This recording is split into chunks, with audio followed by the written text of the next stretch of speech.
Cek cek. Oke, selamat siang adik-adik semuanya. Apa kabar semuanya? Semoga baik-baik aja ya. Hari ini kita akan melanjutkan materi SKD paket soal PES 9. Subtesnya TKP ya. Kemarin sudah sampai nomor 90.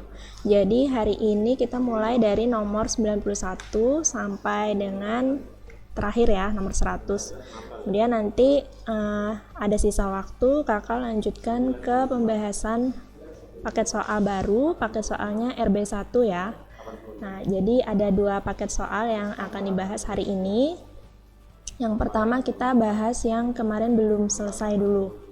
Oke, supaya nggak lama kita mulai dari sekarang aja. Nomor 91, soalnya suatu hari Ando diminta oleh atasannya untuk menyiapkan pesta perpisahan pada salah satu rekan kerja yang sudah lama bekerja di perusahaan atau dapat dibilang sebagai pegawai senior.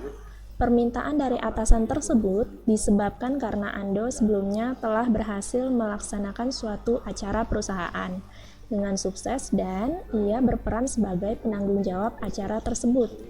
Tetapi dari permintaan atasan tersebut, Ando diberikan saran supaya pesta perpisahan menggunakan biaya yang diminimalkan. Maka yang sebaiknya Ando lakukan adalah, kalau kalian ada pada posisi seperti Ando ini, saat diminta untuk membuat pesta perpisahan dengan dana yang minimal ya, berarti dananya itu sedikit atau bisa dibilang diminimalisir itu yang paling sedikitnya ya. Nah, kalian itu tetap harus menyiapkan pesta yang baik dan meskipun dengan sederhana tetapi harus berkesan juga ya. Karena ini kan untuk rekan kerja yang akan berhenti. Jadi supaya bisa dia kenang seterusnya, jadi harus berkesan.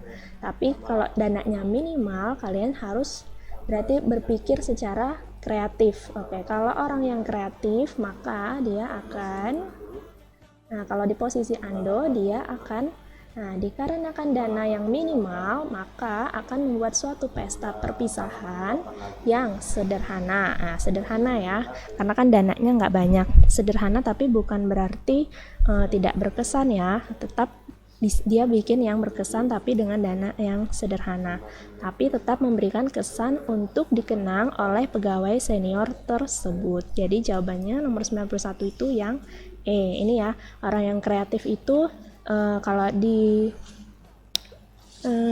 berada pada posisi seperti Ando ini, dia harus bikin acara karena dia penanggung jawab acaranya. Kalau acaranya tersebut dananya nggak banyak, dia tetap akan berpikir gimana caranya supaya acaranya itu bisa berjalan, bisa berkesan, tapi dengan dana yang sedikit gitu ya. Jadi dia bikin pesta perpisahan yang sederhana, tapi tetap memberikan kesan gitu ya. Ini yang E, itu poinnya 5. Oke, jadi nomor 91 jawabannya E ya. Oke.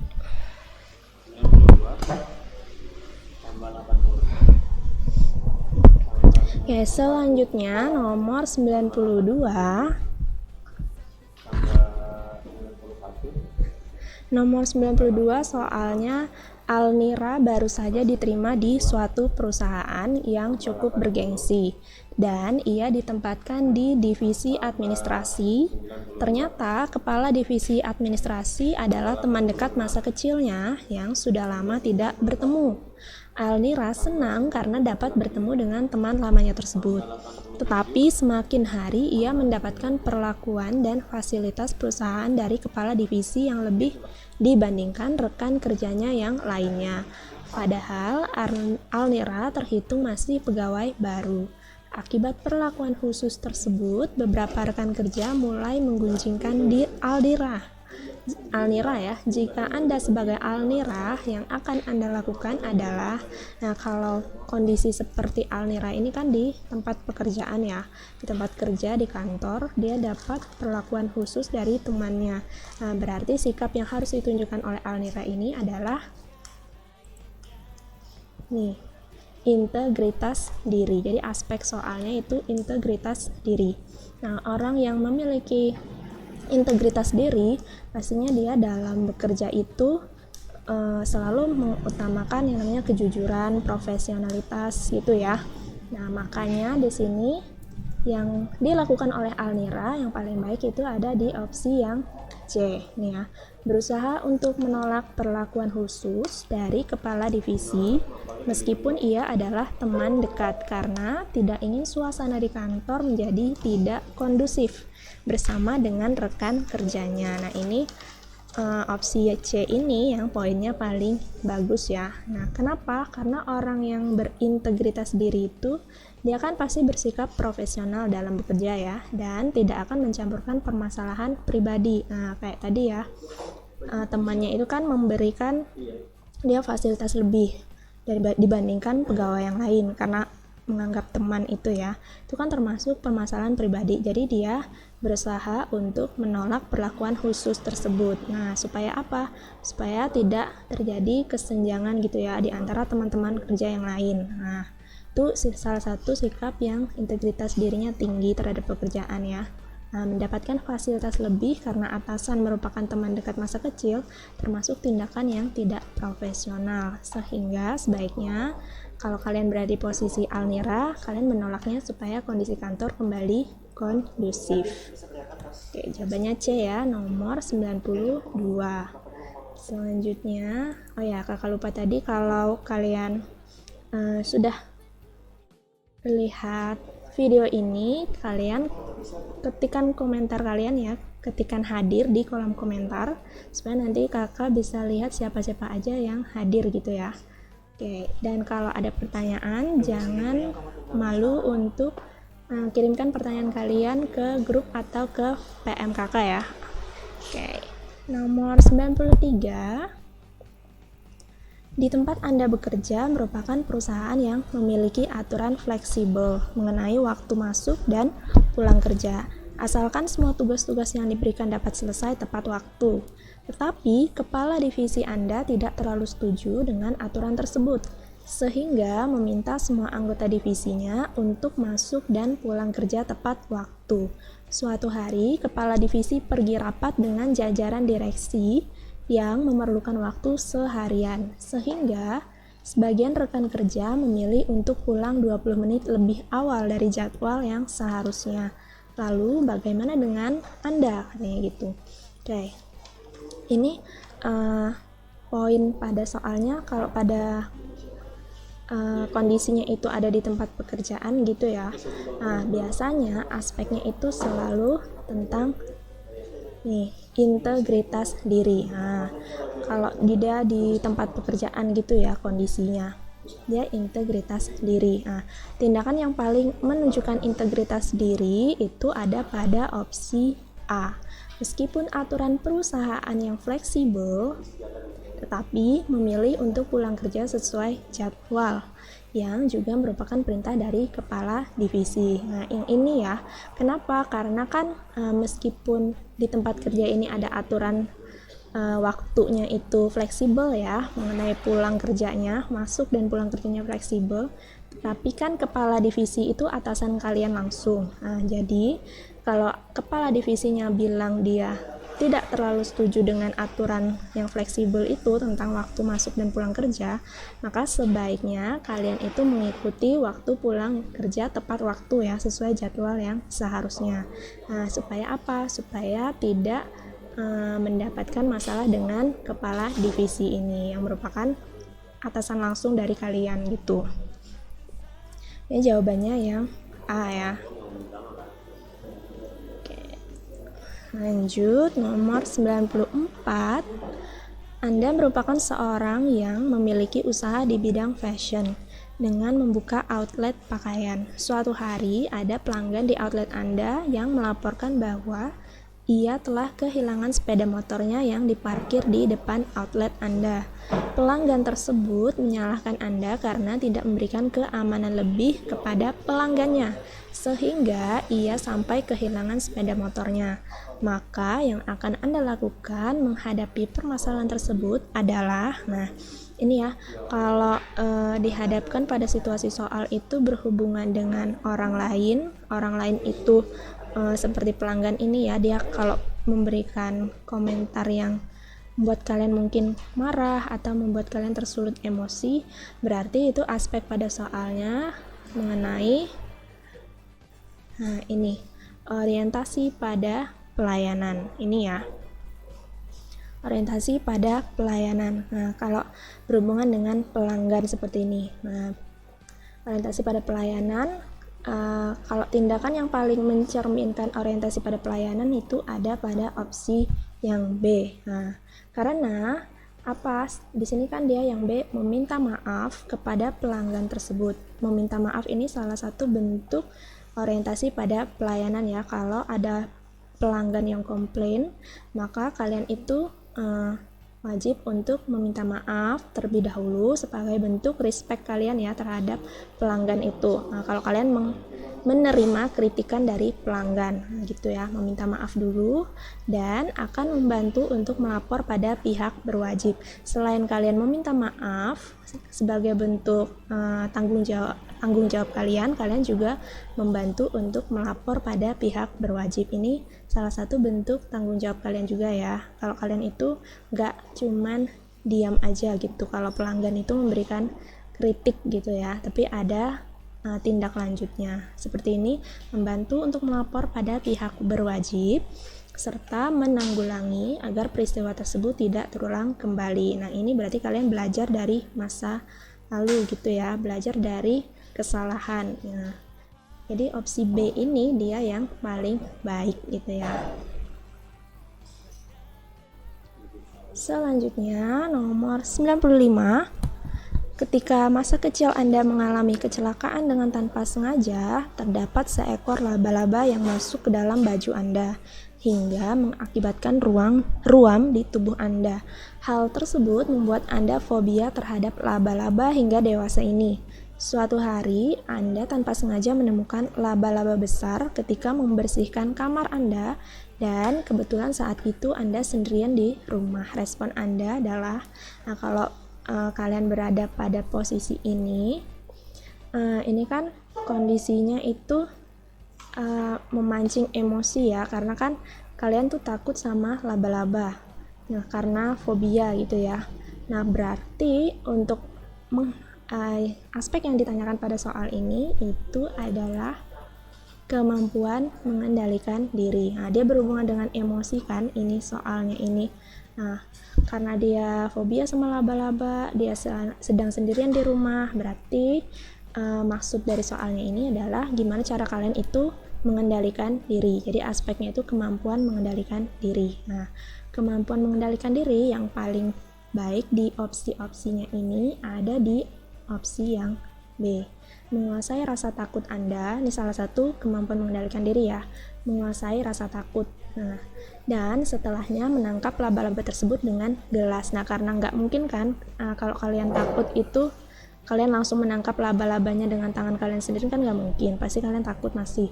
Jadi dengan caranya supaya laba-labanya itu keluar dari kamar kalian nangkapnya pakai gelas. Jadi kan nggak secara langsung menggunakan tangan kalian. Nah, jadi jawabannya itu yang E ya.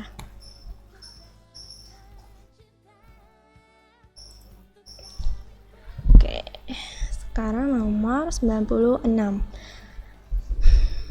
Di kantor Anda beredar kabar bahwa salah seorang rekan kerja Anda menggelapkan uang penjualan bulanan untuk keperluan pribadinya, dan sudah beberapa hari ini rekan tersebut tidak masuk kerja. Kabar ini sangat cepat menyebar ke seluruh karyawan sehingga menjadi buah bibir di kantor Anda.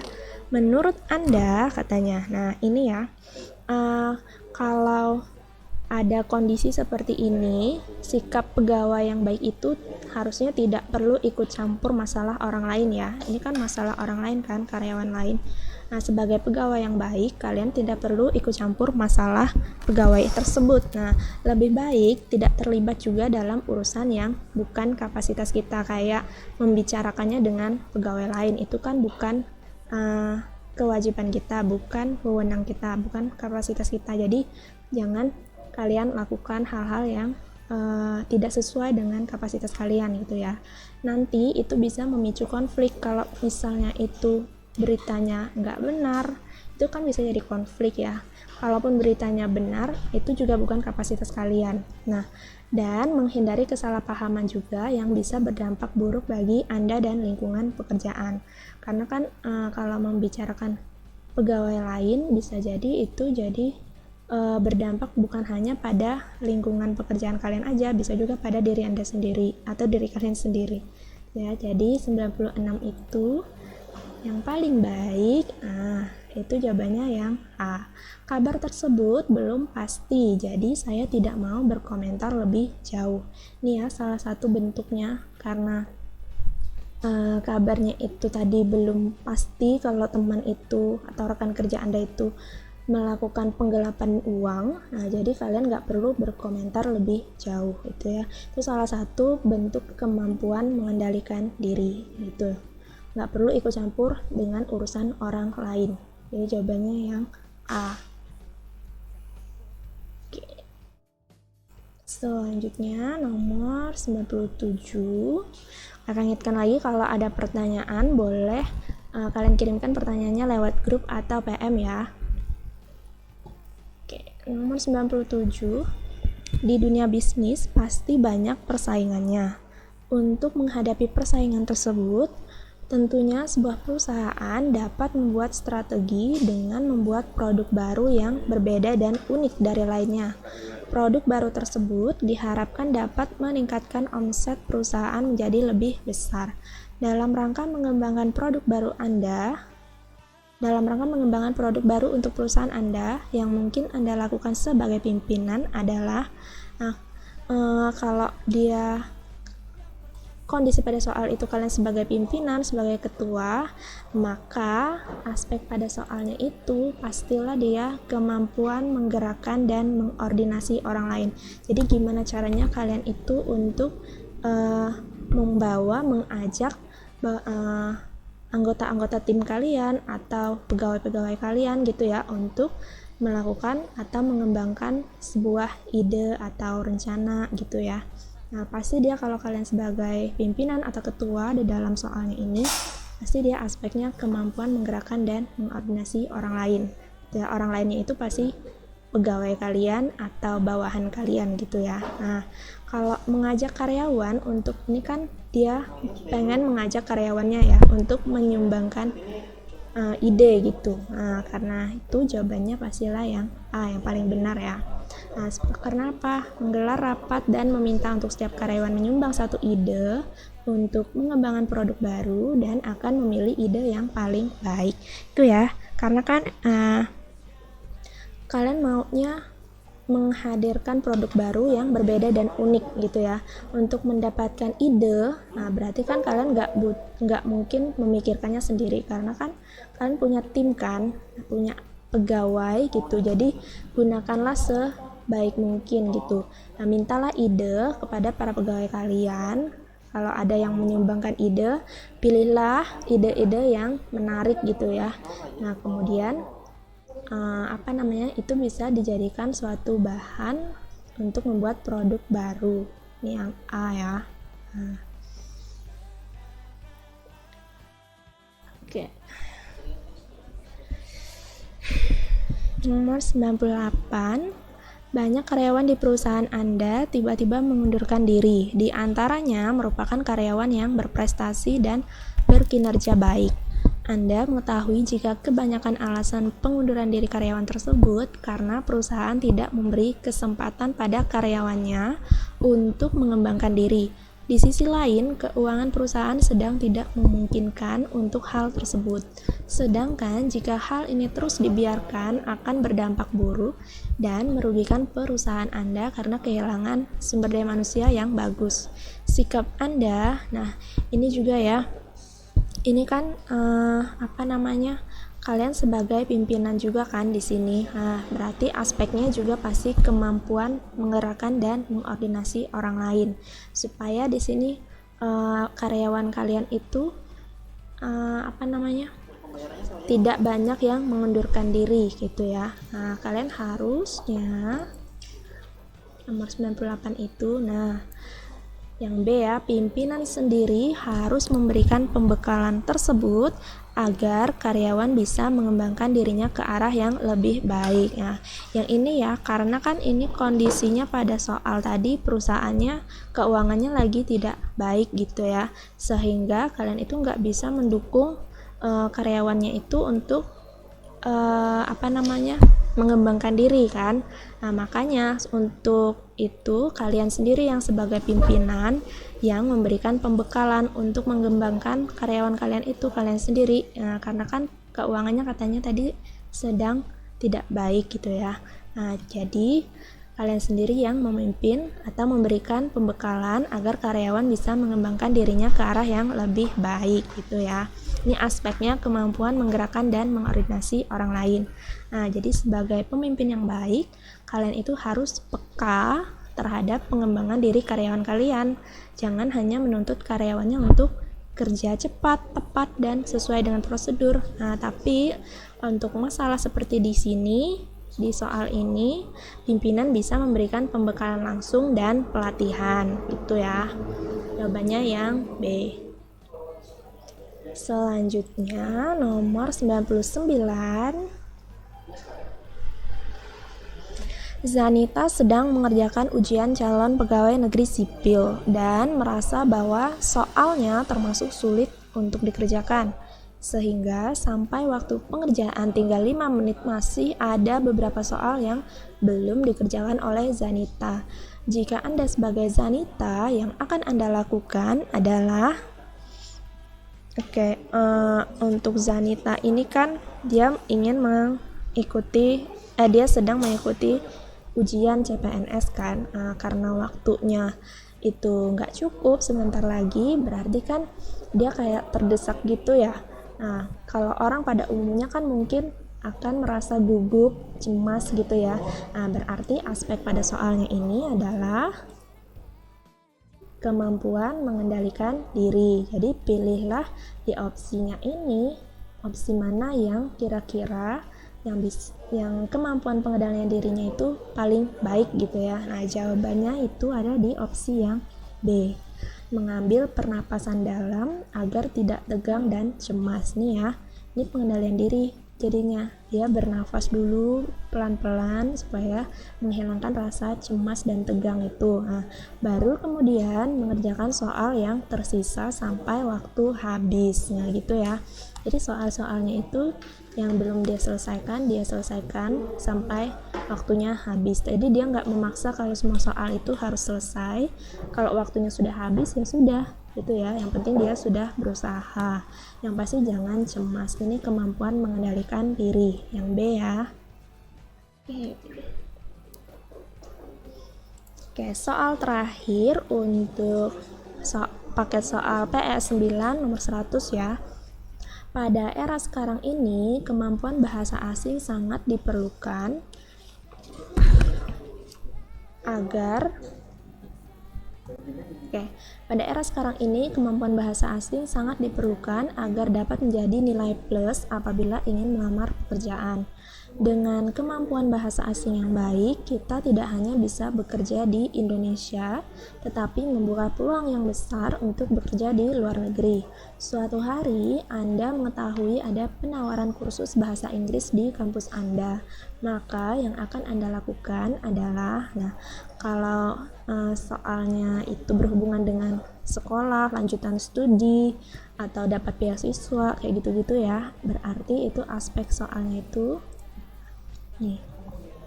kemauan dan kemampuan belajar berkelanjutan. Nah, jadi kalau situasi pada soal itu berhubungan dengan studi, kayak dia mau melanjutkan studi S2 atau dia mendapatkan studi S1 gitu ya, sementara dia lagi bekerja segala macam, kalau dia pokoknya berhubungan sama sekolah, itu pasti aspeknya kemauan dan kemampuan belajar berkelanjutan. Jadi pilih di opsi jawabannya ini yang menunjukkan kalau dia itu memiliki kemauan dan kemampuan belajar berkelanjutan. Kalau ada dua jawaban yang mirip gitu ya, kalian pilihnya hati-hati, baca satu-satu sampai habis, alasannya itu yang paling baik atau paling logis gitu ya. Nah, itu pasti jawabannya. Nah, untuk soal nomor 100 itu jawabannya yang C. Nah, ikut serta dalam kursus tersebut agar dapat meningkatkan kemampuan diri. Nah, ini dengan adanya niat untuk ikut serta dalam kursus ini kan berarti dia ada kemauan untuk belajar berkelanjutan. Nah, agar dapat meningkatkan kemampuan diri dalam berbahasa asing sehingga kedepannya dapat bermanfaat dalam dunia kerja.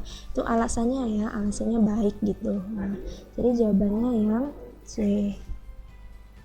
Oke, untuk soal PS9 sudah selesai ya. Kalau ada pertanyaan boleh kalian tanyakan di boleh kalian tanyakan di grup ya, di grup aja atau di PMKK gitu. Oke. Ini sekarang soal baru lagi, paket soalnya RB1. Untuk soal RB1 kita mulai dari soal TWK ya. Oke, kita mulai dari nomor 1.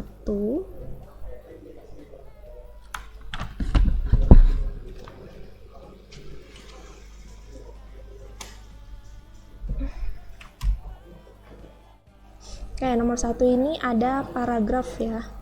Paragraf pendek. Terus pertanyaannya, ide pokok paragraf di atas adalah, kayak ide pokok, kalau kalian belum tahu apa itu ide pokok adalah masalah utama yang dibahas dalam suatu paragraf ya.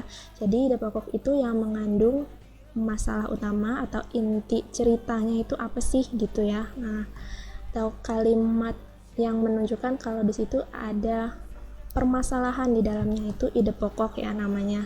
Nah, ide pokok itu bisa ditemukan di awal paragraf atau di akhir paragraf gitu ya, atau bisa juga di tengah-tengahnya, tapi jarang ya. Nah, keseringan itu ide pokok munculnya di awal paragraf. Nah, jadi bacalah kalimat 1 atau kalimat kedua, kalimat 1 sampai kalimat 2 di awal paragraf itu, terus kalian pahami. Nah, biasanya di situ ada ide pokoknya. Nah, untuk paragraf ini ide pokoknya ada di kalimat pertama ini. Tugas utama seorang guru adalah mengajar murid di sekolah, bukan memberikan les tambahan di rumah. Nah, ini dia ide pokoknya. Kenapa ini jadi ide pokok? Karena kalimat-kalimat seterusnya ini merupakan kalimat penjelas. Nih ya, fokus pada pemberian les di rumah akan memberikan pengaruh efisiensi pendidikan dan bukan tidak mungkin menurunkan kualitas dedikasi seorang guru. Ini kalimat penjelas ya, memberikan dukungan untuk kalimat utama ini, bahwa tugas utama seorang guru kan mengajar murid di sekolah katanya, bukan memberikan les tambahan di rumah.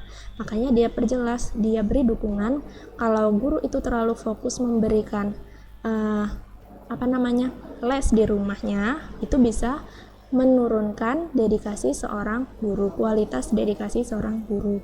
Nah, kemudian ini juga pemberian les sebaiknya dilakukan hanya pada kualitas siswa yang kurang dan bukan dijadikan sebagai sarana penambah penghasilan. Ini juga kalimat penjelas, kalimat pendukung dari ide pokok ini. Nah, jadi ide pokoknya itu bisa dituliskan kembali dengan kalimat seperti di opsi A ini. Fokus seorang guru adalah mengajar siswa di sekolah.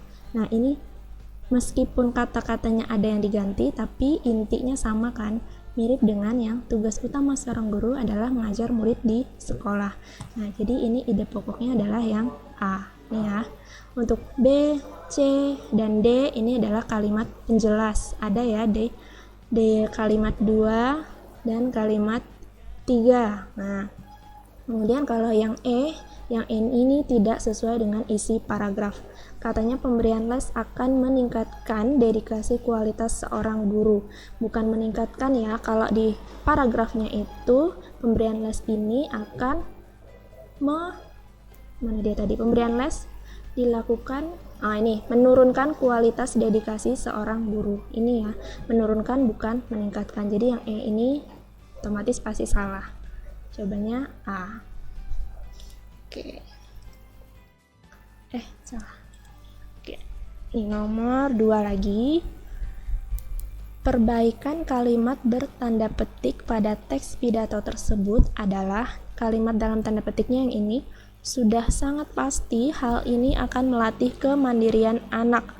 Nah, gimana untuk memperbaiki kalimat ini supaya lebih efisien gitu ya. Nah, kita lihat di pembahasannya. Supaya paragraf ini jadi efisien dan efektif, maka kalimat dalam tanda petik ini bisa kalian ganti dengan kreasi dapat melatih kemandirian anak. Kenapa begini? Nah, kalau kalimat efektif itu kalimatnya disusun berdasarkan kaedah-kaedah yang berlaku ya. Seperti kan paling tidak sebuah kalimat itu harus ada subjek dan predikat. Subjek dan predikat itu syarat sebuah kalimat efektif ya. Paling tidak harus punya subjek dan predikat. Nah, di kalimat ini sudah sangat pasti hal ini akan melatih kemandirian anak. Untuk subjeknya itu belum ada ya. Subjeknya ini belum ada. Nah, untuk subjeknya itu kita lihat di kalimat sebelumnya. Anak-anak perlu diberikan kebebasan berkreasi. Sehingga berkreasi ini kan kata kerja ya atau predikat.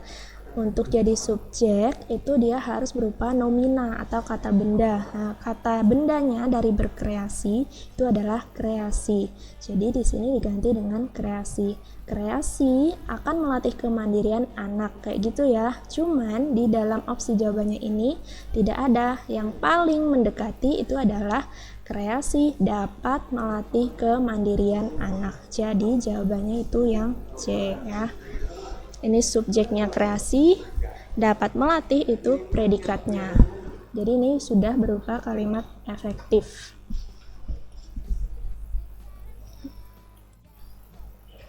Oke, selanjutnya soal nomor 3. Isi paragraf di atas adalah isi paragraf, berarti kalian harus baca ininya dulu kalau mau mudah. Baca opsinya dulu, cari kata kunci di opsi ini, kemudian baca cepat atau skimming di dalam paragrafnya ini, cari kata kuncinya gitu ya. Nah, itu kalau kalian mau cepat gitu ya. Tapi kalau kalian mau, ini kan paragrafnya pendek aja. Kalau kalian mau baca keseluruhannya dulu, baru baca opsinya juga boleh. Cuman biasanya kalau paragrafnya panjang, kan nggak mungkin kalian baca semuanya. Bisa waktunya habis. Jadi bacalah opsi jawabannya dulu, cari kata kuncinya di opsi jawabannya ini, kemudian baca cepat untuk menemukan kata kunci itu di dalam paragraf. Baru sesuaikan lagi dengan opsinya. Itu lebih mudah ya. Nah, untuk isi paragraf di atas itu adalah ini ya, warung atau bengkel tempat membuat dan memperbaiki kompor di Jalan Dewi Sartika. Ini isi paragraf di atasnya. Nah, kalimat 1 sampai kalimat 4 itu menunjukkan bahwa tempat itu adalah tempat membuat dan menjual kompor. Dari sini ya, ratusan kompor berjajar pada area sepanjang 1000 meter di depan 9 warung di ujung Jalan Dewi Sartika. Nah, itu kalimat satunya. Ini juga kalimat duanya, warung atau lebih tepat disebut bengkel itu hanya berukuran 2 kali 3 meter persegi. Kemudian kalimat ketiganya, pada ruangan yang sederhana itu tampak penuh kompor bermacam-macam ukuran. Nah, terus kalimat keempatnya, tapi warnanya sama, biru, warna kompornya ya, biru. Nah, dari kalimat itu 1 sampai 4 kan dia ditunjukkan bahwa tempat atau isi dalam paragrafnya itu menunjukkan bahwa tempat membuat dan menjual kompor.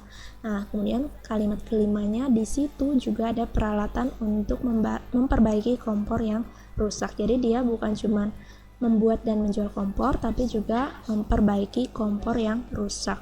Jadi jawabannya itu yang C. Warung atau bengkel tempat membuat dan memperbaiki kompor di Jalan Dewi Sartika.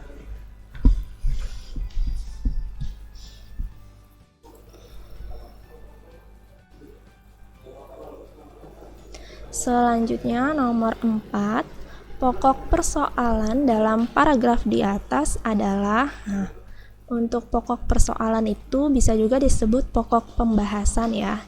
Intinya dia masalah apa yang dibahas di dalam paragraf ini.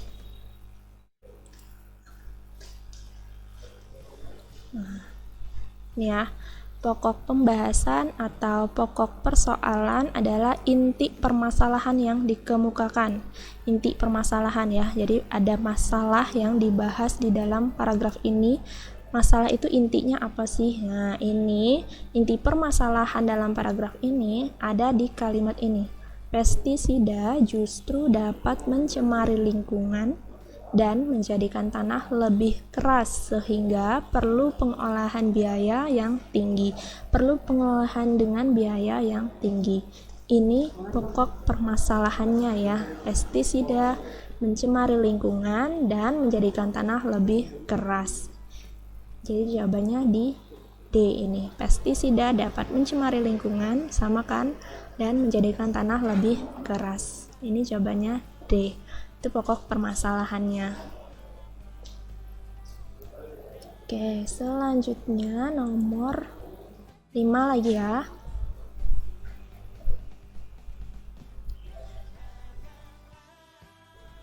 Nomor 5 itu kata ulang yang tepat untuk melengkapi paragraf di atas yaitu, nah kalau kata ulang pasti katanya yang berulang ditandai dengan tanda hubung ini ya.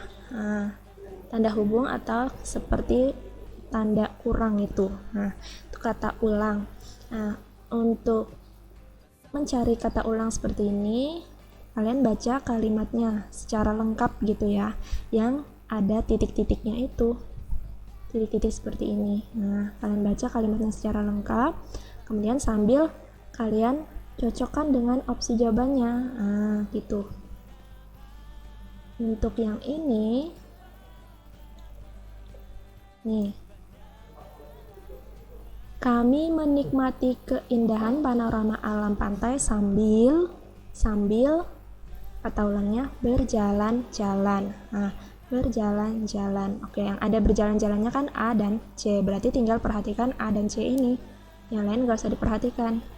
Sambil berjalan-jalan menyisir pantai terlihat titik-titik asing. Nah, yang ada asingnya pasti kan wisatawan asing. Nah, nggak mungkin wisatawan. Ini beda ya, kalau wisata ini kan kata kerja atau predikat, wisatawan itu nomina, jadi nggak boleh dia diberi kata hubung begini. Nah, kata hubungnya itu yang ini ya, yang benar. Wisatawan, bentuk jamak dari wisatawan gitu ya kalau diulang-ulang.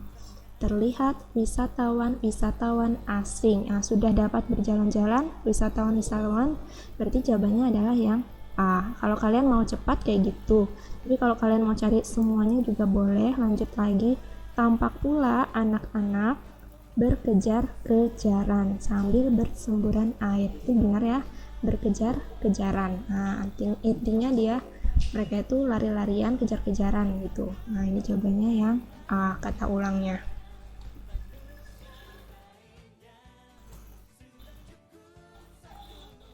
Sekarang nomor 6. Adapun dasar pemikiran dilakukan perubahan Undang-Undang Dasar Negara Republik Indonesia tahun 1945 antara lain sebagai berikut, kecuali. Nah, untuk dasar pemikiran dilakukannya perubahan pada UUD Negara RI pada tahun 1945 itu karena ini. Yang pertama nih, karena kekuasaan tertinggi ada di tangan MPR, maka tidak terjadi check and balances pada lembaga-lembaga kenegaraan. Itu yang pertama. Terus alasan lain itu karena sistem yang dianut Undang-Undang Dasar 1945 adalah dominan eksekutif, yaitu kekuasaan dominan di tangan presiden gitu ya. Kemudian alasan lainnya, UUD 45 mengandung pasal-pasal yang terlalu luas ya, sehingga dapat menimbulkan lebih dari satu tafsiran, bisa multitafsir itu ya, yang nggak baiknya.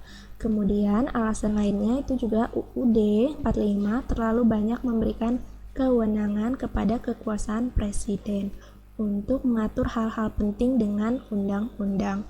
Yang A, B, D, dan E ini dasar pemikiran dilakukan perubahan UUD pada tahun 1945. Yang bukan itu ada di opsi C. rumusan UUD tentang semangat penyelenggaraan didukung ketentuan konstitusi yang memuat aturan dasar tentang kehidupan yang demokratis, supremasi hukum, pemberdayaan rakyat, dan seterusnya ini ya. Nah, ini dia tidak didukung oleh ketentuan konstitusi. Nah, jadi makanya jawabannya salah. Dia tidak didukung, bukan didukung. Nah, ini jawabannya C, ini salah. Selanjutnya, soal nomor 7.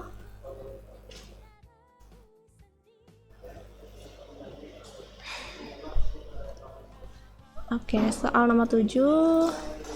Nih, Risa dan keluarganya merupakan penduduk transmigrasi. Di tempat yang baru, Risa menemui kebiasaan serta budaya daerah yang baru.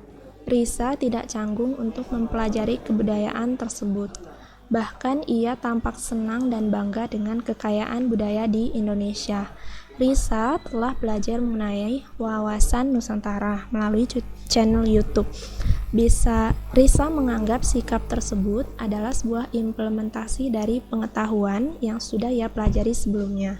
Dengan demikian, dapat disimpulkan bahwa wawasan Nusantara mengandung manfaat berupa.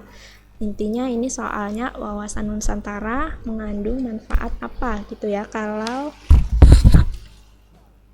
kondisinya seperti si Risa ini. Nah, wawasan Nusantara itu mempunyai manfaat untuk meningkatkan persatuan dan kesatuan bangsa. Nah, implementasinya kalau yang ditunjukkan oleh sikap Risa tadi, dia kan mencari wawasan atau pengetahuan tentang budaya tempat daerah dia yang baru kan melalui channel YouTube. Nah, berarti itu dia menghargai budaya dan kebiasaan daerah yang baru kan. Nah, dengan cara mencari wawasan tentang budaya baru itu. Nah, dia menghargai budaya dan kebiasaan daerah yang baru serta mencintai budaya Indonesia berarti kan, meskipun berbeda dengan daerah tempat asal dia tinggal.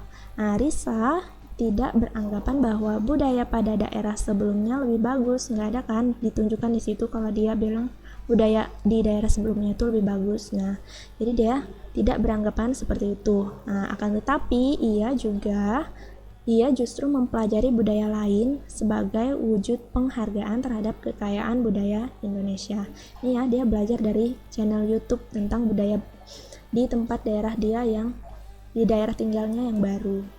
Berarti manfaat dari wawasan Nusantara kalau pada soal seperti Risa ini bisa meningkatkan kesadaran akan persatuan dan kesatuan di tengah keberagaman budaya. Ini ya jawabannya C.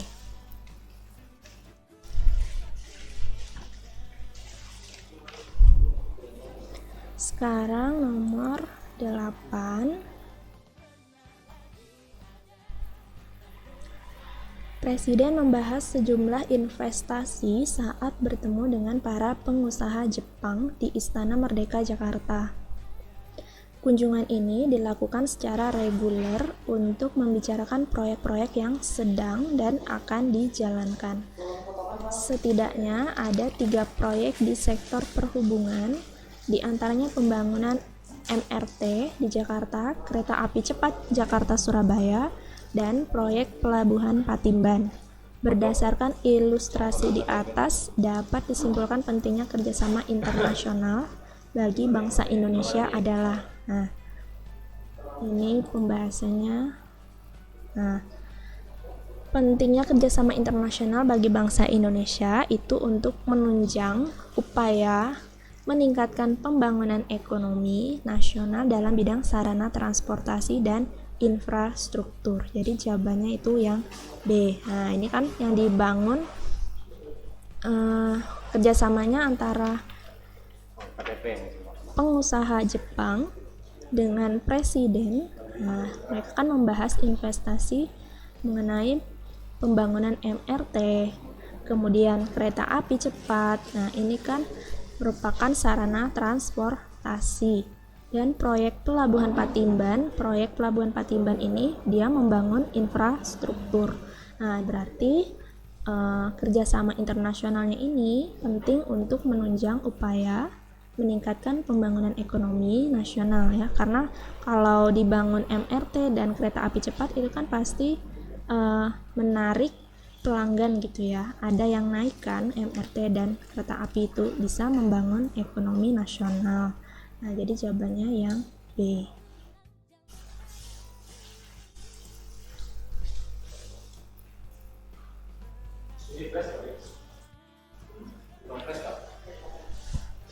Nomor 9, pada tahun 2010 mencuat istilah ruang tahanan mewah.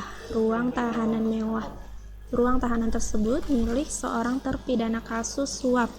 Dalam penyelidikannya, petugas menemukan berbagai fasilitas yang melebihi tahanan lainnya, antara lain tempat tidur, kulkas, ruang tamu, sofa, radio tape, serta meja kerja. Bahkan satuan tugas menemukan ruang karaoke yang dilengkapi televisi. Jika dikaitkan dengan HAM dalam Pancasila, temuan ini merupakan penyimpangan terhadap sila. Nah, penyimpangan terhadap sila keberapa ayo?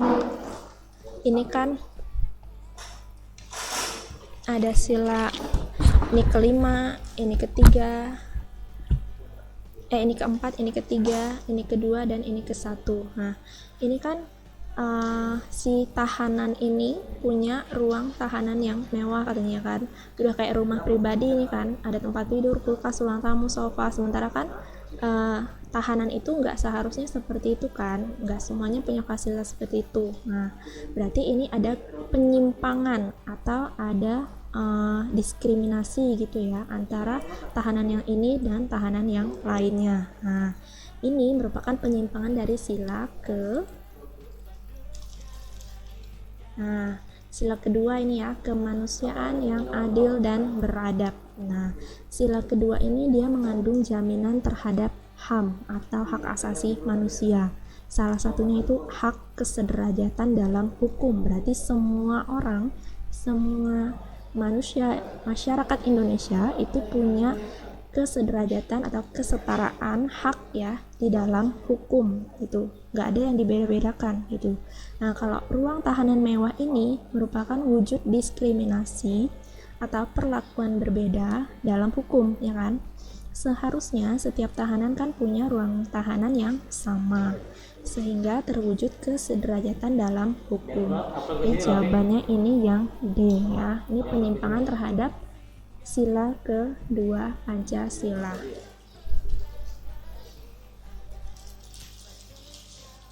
Oke, sekarang nomor 10. Demokrasi ekonomi yang menjadi dasar pelaksanaan pembangunan memiliki ciri-ciri positif sebagai berikut, kecuali pembangunan ekonomi itu didasarkan kepada demokrasi ekonomi ya. Demokrasi ekonomi itu menentukan bahwa masyarakat harus memegang peranan aktif dalam kegiatan pembangunan. Demokrasi ekonomi itu yang menjadi dasar pelaksanaan pembangunan memiliki ciri-ciri positif. Antara lain, ciri-ciri positifnya ada di A, B, C, dan E. Perekonomian disusun sebagai usaha bersama atas dasar asas kekeluargaan.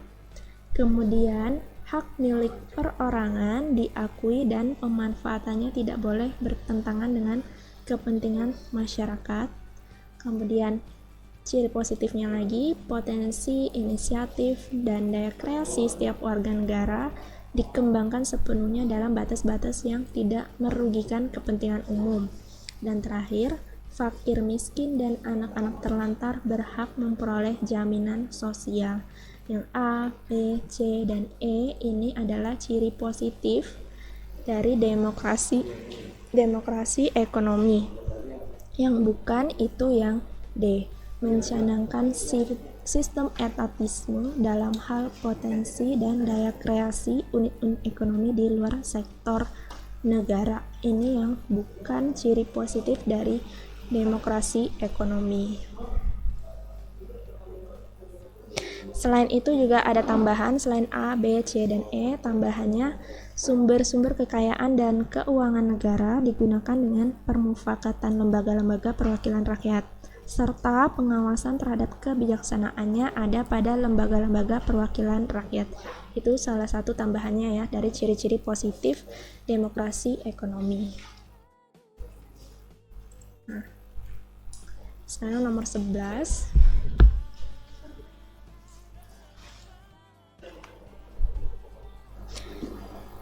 Perhatikan hak-hak berikut. Ini ada 1, 2, 3 hak-hak ya. Hak-hak tersebut terangkum dalam Pancasila, terutama sila. Ada hak mengemukakan pendapat, hak berkumpul dan mengadakan rapat, hak ikut serta dalam pemerintahan. 1, 2, 3 ini merupakan hak-hak dalam Pancasila, sila ke-4 ya, sila ke-4. Nah, yang ini selain 3 ini dalam Pancasila sila ke-4 itu ada juga namanya hak menduduki jabatan. Nah, ini ya merupakan hak dari yang terangkum dalam Pancasila sila ke-4. 1, 2, 3, 4. Ini hafalan ya sifatnya. Oke. Sekarang nomor 12. Pancasila menjadi petunjuk untuk membuat aturan hukum serta pedoman untuk menjalankan kehidupan bernegara. Hal ini karena Pancasila merupakan, Pancasila merupakan apa? Kalau dia sebagai petunjuk untuk membuat aturan hukum serta pedoman untuk menjalankan kehidupan bernegara. Nah, berarti Pancasila ini merupakan dasar dan ideologi negara. Ini ya. Pancasila itu dasar negara dan juga ideologi negara. Nah, sebagai dasar negara, Pancasila itu menjadi petunjuk untuk membuat aturan hukum. Jadi aturan hukum yang berlaku di Indonesia itu harus berdasarkan pada Pancasila. Kemudian ideologi negara, sebagai ideologi negara, Pancasila ini menjadi pedoman untuk menjalankan kehidupan bernegara. Jadi kehidupan yang dijalankan oleh masyarakat Indonesia itu harus berdasarkan pada ideologi Pancasila. Yang A ya. Wow. Soalnya panjang ya. Oke, Sumpah Pemuda merupakan bentuk kesepakatan masyarakat Indonesia untuk mengikat diri dalam satu ikatan kebangsaan. Generasi muda mempunyai kewajiban moral untuk menjaga konsensus tersebut. Apabila generasi muda berkomitmen menjaga kesepakatan, akan memberikan dampak positif bagi keberlangsungan bangsa dan negara. Dampak positif yang akan ditimbulkan yaitu semakin kuatnya ikatan nasionalisme bangsa Indonesia. Akan tetapi, apabila bangsa Indonesia tidak peduli lagi terhadap hasil konsensus tersebut, akan berakibat buruk bagi kehidupan bangsa dan negara. Berdasarkan informasi tersebut, dampak negatif yang bisa timbul apabila kita tidak mengimplementasikan nilai-nilai Sumpah Pemuda yaitu, Sumpah Pemuda itu merupakan Sumpah Pemuda itu merupakan ikrar masyarakat Indonesia untuk menyatakan visi dan misi ketika membangun bangsa Indonesia dulu ya. Nah, semangat Sumpah Pemuda itu harus terus tertanam terutama dalam diri generasi penerus bangsa, ya. Apabila generasi penerus bangsanya mengabaikan Sumpah Pemuda, itu bisa mengakibatkan lemahnya rasa persatuan dan kesatuan bangsa. Itu ya. Apabila hal ini terjadi, kondisi bangsa dan negara akan terancam. Ya iyalah, pasti terancam ya. Kalau rasa persatuan dan kesatuan bangsa itu lemah. Nah, itu bisa mengancam kondisi bangsa dan negara. Jadi, jawabannya itu dampak negatif yang bisa timbul apabila kita tidak mengimplementasikan nilai-nilai Sumpah Pemuda, yaitu melemahnya rasa persatuan dan kesatuan bangsa. Ini ya jawabannya B. Maksudnya? Ya ini kan 1225 dibagi. Oke, selanjutnya nomor 14. Bela negara merupakan sikap dan tindakan warga negara yang teratur, menyeluruh, terpadu, dan berkelanjutan, yang dilandasi oleh kecintaan terhadap tanah air serta kesadaran hidup berbangsa dan bernegara. Yang dimaksud asas demokrasi dalam pembelaan negara adalah apa maksudnya ya? Maksudnya adalah nih, demokrasi itu berarti memberikan hak berpendapat kepada rakyat ya. Jadi semua orang, rakyat itu punyai hak untuk berpendapat kalau dalam demokrasi. Nah, dalam hal bela negara, rakyat Indonesia diberikan kesempatan memberikan andil dalam urusan kebijakan pembelaan negara melalui lembaga perwakilan yang disebut dengan DPR. Nah, negara kita itu kan menganut paham demokrasi kan. Kalau paham demokrasi itu kan memberikan hak berpendapat kepada rakyatnya. Maka dari itu, rakyat Indonesia ini kalau dalam hal bela negara diberikan kesempatan memberikan andil atau diberikan kesempatan untuk memberikan pendapatnya dalam urusan kebijakan pembelaan negara. Nah, melalui apa? Ada lembaganya, yaitu DPR. Jadi warga rakyat Indonesia itu bisa menyampaikan pendapat mereka yang disampaikan melalui DPR. Nah, jawabannya yang nomor 14 ini yang A. Setiap warga negara turut serta dalam menentukan kebijakan tentang pembelaan negara melalui lembaga-lembaga perwakilan. Jawabannya yang A. Oke, selanjutnya lanjut ke nomor 15. Emil memutuskan untuk berwirausaha setelah menyelesaikan kuliahnya. Emil mencoba keberuntungannya dalam bidang kuliner. Ia mencoba membuka kedai kopi dengan tema Italian Coffee. Setelah 2 tahun kedainya berkembang pesat, hal ini membuatnya sering melakukan perjanjian kerjasama sesuai hukum yang berlaku. Kebebasan melakukan perjanjian kontrak kerjasama yang dilakukan Emil termasuk dalam hak asasi. Nah, kalau dalam hal Emil ini dia kan melakukan usaha di bidang kuliner, kemudian dia melakukan perjanjian kerjasama sesuai hukum.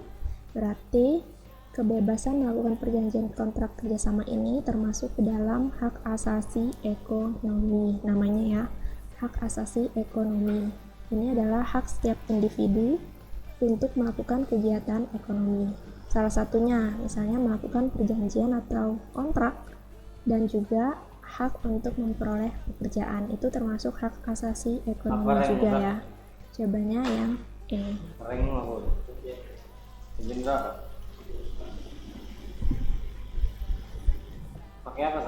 Nomor 16.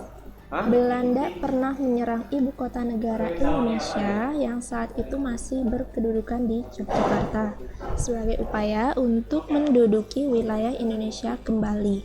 Berbagai cara dilakukan termasuk melancarkan gencatan bersenjata. Ancaman yang terdapat pada ilustrasi tersebut dinamakan, ancaman ini namanya, tadi kan Belanda itu menyerang ibu kota negara, berarti pakai senjata ya, itu namanya ancaman agresi.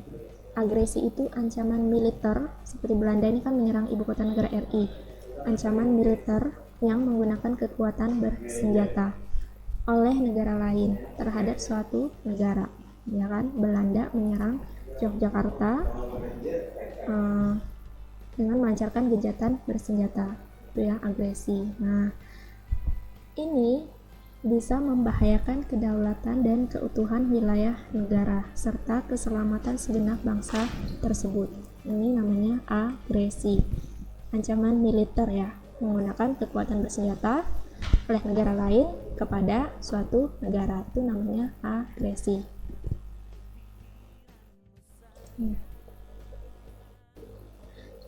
Nomor 17. Ya, nomor 17 ini pasal-pasal ya. Wayang wayang kulit pernah diklaim oleh Malaysia sebagai bagian dari budaya mereka. Hal ini dikarenakan beberapa orang Indonesia yang menetap di sana sering mengadakan pertunjukan wayang kulit. Untunglah pada tanggal 27 November 2003, UNESCO mengakui wayang kulit sebagai warisan kebudayaan Indonesia. Jika dikaitkan dengan konstitusi itu UUD ya, kita sebagai warga berhak keberatan terhadap klaim tersebut. Hak warga negara ini terdapat pada UUD 1945. Ini hafalan ya kalau pasal-pasal ini. Wayang kulit ini termasuk kebudayaan Indonesia. Nah, pasal yang mengatur tentang kebudayaan itu adalah pasal 32. Ini tentang kebudayaan. Ya, jawabannya yang A. Kalau pasal 30 itu tentang pertahanan dan keamanan negara. Pasal 28 tentang kebebasan mengeluarkan pendapat. Pasal 31 tentang pendidikan. Pasal 29 tentang agama. Jawabannya yang A ya. Tentang kebudayaan pasal 32.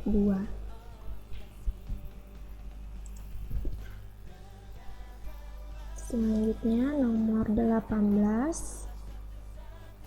Wilayah hukum Tuban di sisi utara berbatasan dengan laut. Selama ini penjagaan di laut dilakukan oleh Ditpol R, Polda Jatim. Akan tetapi Polres Tuban juga ingin mendukung pengamanan laut dengan meluncurkan speedboat X1040. Kapal cepat ini diharapkan bisa membantu menjaga perairan Tuban, baik patroli maupun pencegahan tindak kejahatan perairan. Kegiatan tersebut merupakan bagian dari upaya apa ya? Kita lihat pembahasannya. Nih, dari upaya menjaga keutuhan negara. Indonesia itu kan memiliki biota laut yang beragam, ya. Jadi keberagamannya itu yang bisa menjadi salah satu daya tarik untuk negara asing. Nah, salah satunya adanya kejahatan di perairan, yaitu pencurian ikan mungkin oleh negara asing gitu ya. Nah, pencurian ikan ini oleh nelayan asing merupakan bentuk penjajahan yang bisa memecah belah keutuhan bangsa. Nah, peluncuran speedboat X1040 tadi itu diharapkan mampu mengoptimalkan penjagaan di perairan gitu, sebagai salah satu upaya bela negara demi menjaga keutuhan negara Indonesia. Itu ya, tujuannya untuk menjaga keutuhan negara Indonesia. Jawabannya yang A.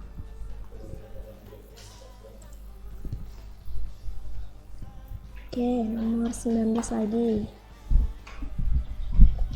Semakin majunya ilmu dan teknologi serta terbukanya hubungan antar bangsa atau era globalisasi, maka terbawa pula budaya dari luar masuk ke dalam negeri.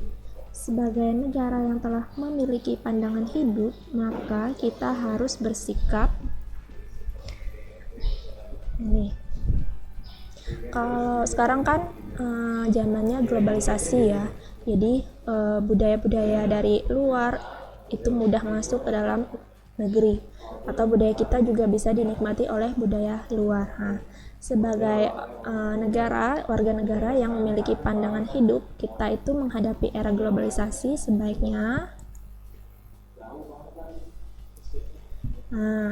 sebaiknya nilai-nilai budaya tersebut kita saring dan yang sesuai dengan kepribadian kita dapat kita terima. Jadi dalam era globalisasi itu budaya asing mudah masuk ke dalam Indonesia, budaya Indonesia bisa juga dinikmati oleh budaya asing gitu ya.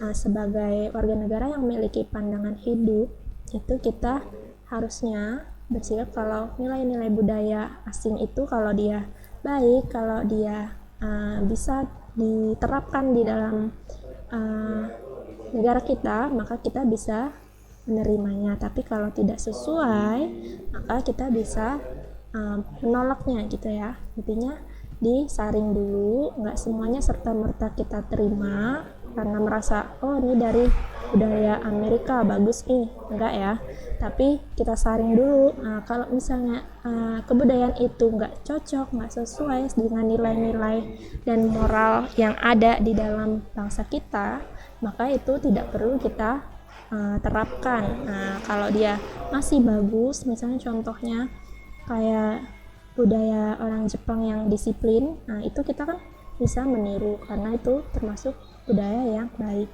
Tapi kalau kayak budaya menggunakan narkoba segala macam itu kan tidak baik ya, jadi itu tidak perlu kita terima. Ini yang D ya, jawabannya nomor 19. Oke, sekarang nomor 20. Menurut Insinyur Suyanto, paham Bhinneka Tunggal Ika bersifat tantularisme, yang berarti ini juga hafalan ya. Insinyur Suyanto ini pernah memberikan pemikirannya tentang paham Bhinneka Tunggal Ika yang sifatnya tantularisme. Arti dari tantularisme itu adalah mengembangkan konsep baru dari unsur asli dengan unsur yang datang dari luar. Jadi dia mengembangkan konsep baru dari unsur asli dengan unsur yang datang dari luar. Itu paham Bhinneka Tunggal Ika yang bersifat tantularisme menurut Insinyur Suyanto. Jawabannya D ya.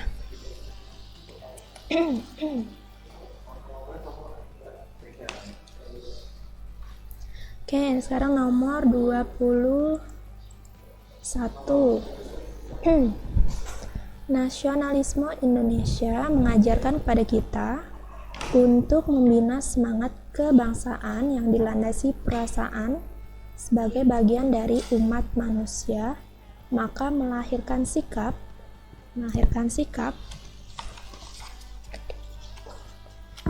nasionalisme Indonesia itu mengajarkan kita untuk membina semangat kebangsaan kan, yang dilandasi dengan perasaan sebagai bagian dari umat manusia. Nah, ini merupakan bisa melahirkan sikap menghormati kemerdekaan bangsa lain seperti menghormati kemerdekaan bangsa sendiri. Nah, ini ya, kalau sifat nasionalisme Indonesia itu, kalau dia ingin membina semangat kebangsaan, otomatis kan dia harus menghormati kemerdekaan bangsa lain juga, seperti menghormati kemerdekaan bangsa sendiri. Jadi dia menghormati antar bangsa gitu ya. Jawabannya yang D.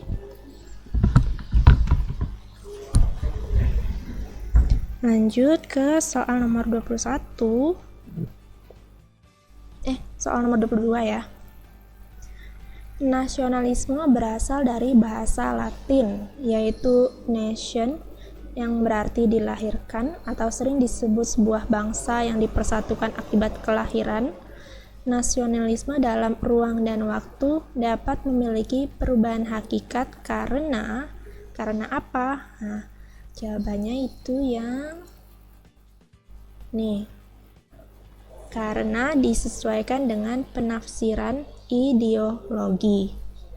Paradigma ruang dan waktu itu dalam suatu wilayah bisa mempengaruhi pencapaian terhadap suatu bangsa yang harus dipertahankan gitu ya, melalui jiwa dan sikap nasionalisme yang sudah disesuaikan berdasarkan tafsiran ideologi negara. Maka nasionalisme dalam ruang dan waktu itu memiliki perubahan hakikat karena harus disesuaikan dengan penafsiran ideologi. Jawabannya yang E.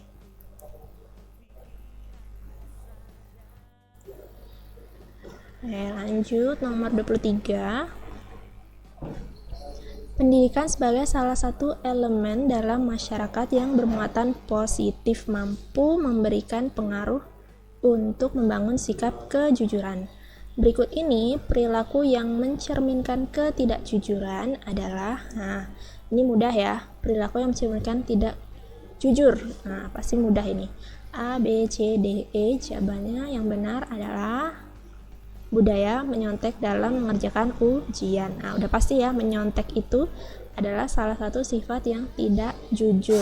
Nah, tidak jujur pada diri sendiri, tidak jujur pada orang lain juga ya. Ini menyontek dalam mengerjakan ujian. Ini mudah ya. Nomor 23 jawabannya D. Sekarang nomor 24. Salah satu aspek dalam wawasan Nusantara adalah pertahanan keamanan. Penerapan sikap tersebut dalam kehidupan sehari-hari akan menciptakan aspek dalam wawasan Nusantara itu pertahanan keamanan. Kalau menerapkan sikap pertahanan keamanan ini dalam kehidupan sehari-hari akan menciptakan kesadaran cinta tanah air dan bangsa yang lebih lanjut akan membentuk sikap bela negara pada setiap warga negara Indonesia. Jadi implementasi dari wawasan Nusantara itu dalam kehidupan pertahanan keamanan akan menciptakan kesadaran terhadap cinta tanah air dan bangsa yang lebih lanjut akan membentuk sikap bela negara pada setiap warga negara Indonesia. Ini ya, jawabannya B.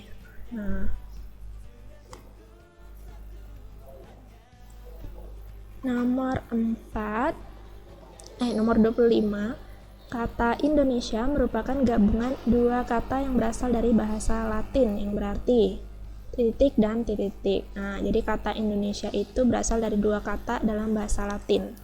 Kata apa aja? Nah, dalam bahasa Latin itu ada kata Indo dan Nesiai yang membentuk Indonesia akhirnya ya. Kalau Indo artinya itu berasal dari kata Indus, artinya Hindia. Kemudian kata Nesiai itu bentuk jamak dari Nesos, artinya pulau-pulau. Jadi Indonesia itu artinya sebuah wilayah yang terdiri dari pulau-pulau. Jawabannya itu A, Hindia dan pulau-pulau. Karena artinya ya yang dicari.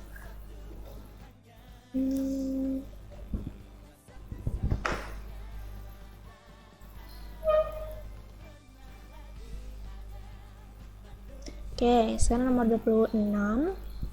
Pembacaan teks proklamasi kemerdekaan Indonesia pada 17 Agustus 1945 dilanjutkan dengan pengibaran bendera merah putih yang dilakukan oleh 3 tokoh, yaitu ini pengetahuan umum juga hafalan sifatnya. Pengibar bendera merah putih pada saat proklamasi itu Trimurti, Suhud, dan Latif Hendraningrat. 3 orang ini ya, Latif, Suhud, dan Trimurti. Ini 3 orang yang mengibarkan bendera merah putih pada waktu pembacaan teks proklamasi dulu, tanggal 17 Agustus 1945. Jawabannya B ya. 27 lagi.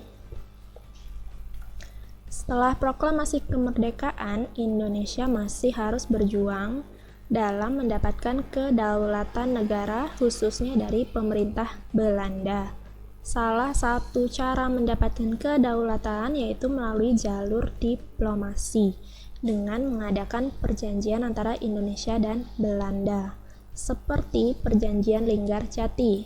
Berikut ini yang termasuk hasil dari Perjanjian Linggarjati adalah isi dari Perjanjian Linggarjati. Nah, isinya salah satunya yaitu pembentukan Republik Indonesia Serikat atau RIS dan Uni Indonesia Belanda. Ini salah satu hasil dari Perjanjian Linggarjati. Kalau yang A ini hasil dari Perjanjian Rom-Royen tanggal 14 April 1949. Yang C ini Perjanjian KMB atau Konferensi Meja Bundar yang diselenggarakan pada tanggal 23 Agustus sampai 2 November 1949. Yang D ini juga dari Perjanjian Rom-Royen tanggal 14 April 1949.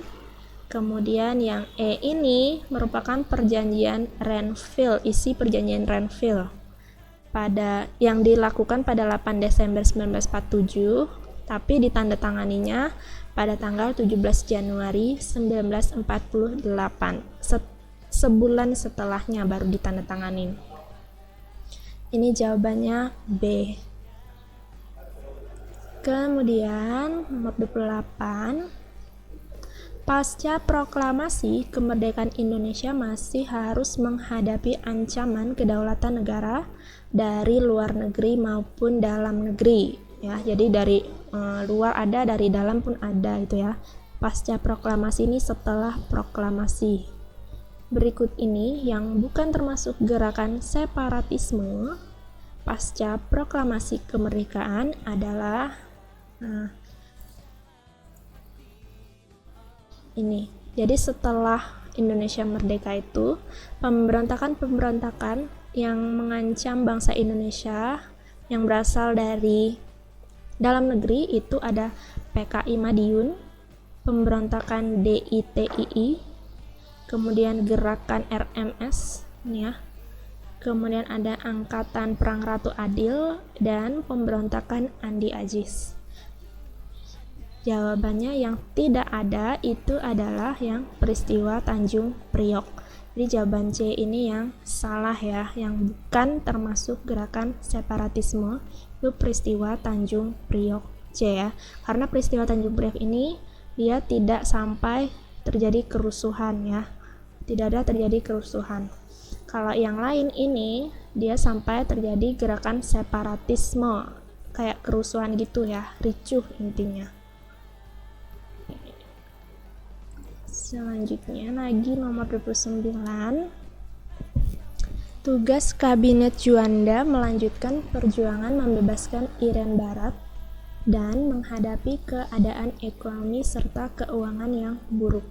Prestasi yang diraih adalah berhasil menetapkan 12 mil laut diukur dari garis dasar yang menghubungkan titik-titik terluar dari pulau-pulau Indonesia. Ketepatan ini dikenal sebagai, ini isi dari hafalan juga, ini isi dari deklarasi Juanda ya. Ini deklarasi Juanda itu isinya bahwa wilayah Indonesia itu ditetapkan 12 mil laut diukur dari garis dasar yang menghubungkan titik-titik terluar dari pulau-pulau Indonesia. Ini isi dari deklarasi Juanda. B ya. Oke. Nomor 30, Kota Bandung menjadi saksi sejarah pertama kalinya dilaksanakan Konferensi Asia Afrika yang mengundang negara-negara dari benua Asia dan Afrika.